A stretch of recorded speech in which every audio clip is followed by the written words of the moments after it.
Two brothers who grew up in a world of wealth and privilege, and yet, their story didn't end in success, but in tragedy. Lyle and Erik Menendez shocked the world when they were accused of killing their own parents. To the public, their lives seemed to have every advantage: money, opportunity, status.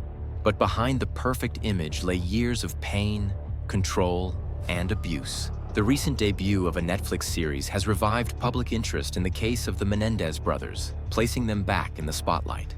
Many viewers are captivated by the sensational aspects of their story, the courtroom drama, and the lingering questions. How could two young men, who seemed to have every advantage, commit such a horrific act? What drove them down this troubling path?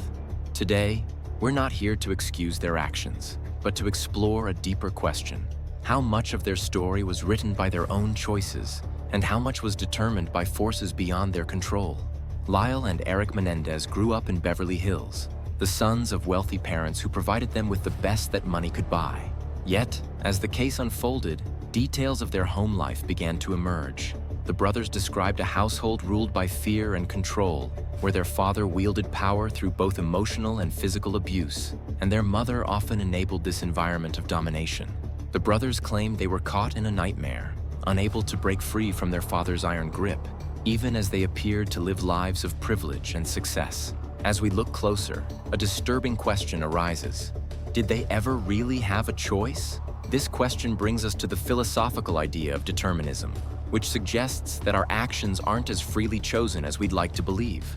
According to thinkers like Arthur Schopenhauer and Sigmund Freud, our lives are shaped by past experiences and influences that lead us down specific paths, sometimes paths we might not even be aware of. For the Menendez brothers, years of unresolved trauma and an upbringing defined by fear and control could have profoundly influenced their decisions, even leading to the tragedy that ultimately defined their lives. In a deterministic view, each of us is molded by a complex mix of genetics, environment, and early relationships. For Lyle and Erik, the psychological effects of their upbringing created a storm of emotions: fear, helplessness, resentment, that may have narrowed their perception, their options, and ultimately, their ability to act freely.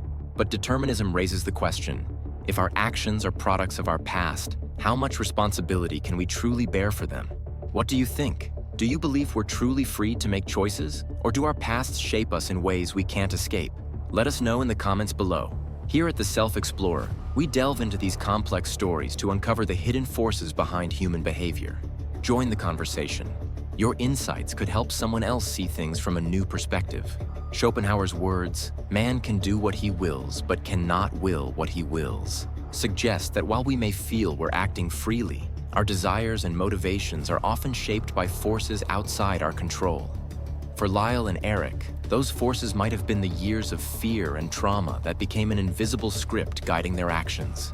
In their minds, taking control of their fate might have felt like the only way out, even if it meant an irreversible choice. So, what does their story tell us?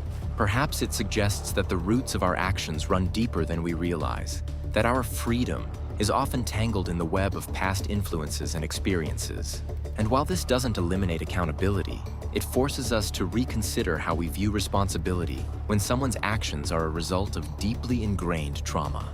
The Menendez brothers' story is a tragic reminder of how our environment can shape us in ways we might not even understand. Their tale raises questions about responsibility, trauma, and the hidden forces that influence our choices. If this journey into philosophy and human complexity resonated with you, subscribe for more stories that challenge us to look deeper into who we are and what drives us. Because sometimes, to truly explore the self, we have to question what it means to be in control at all.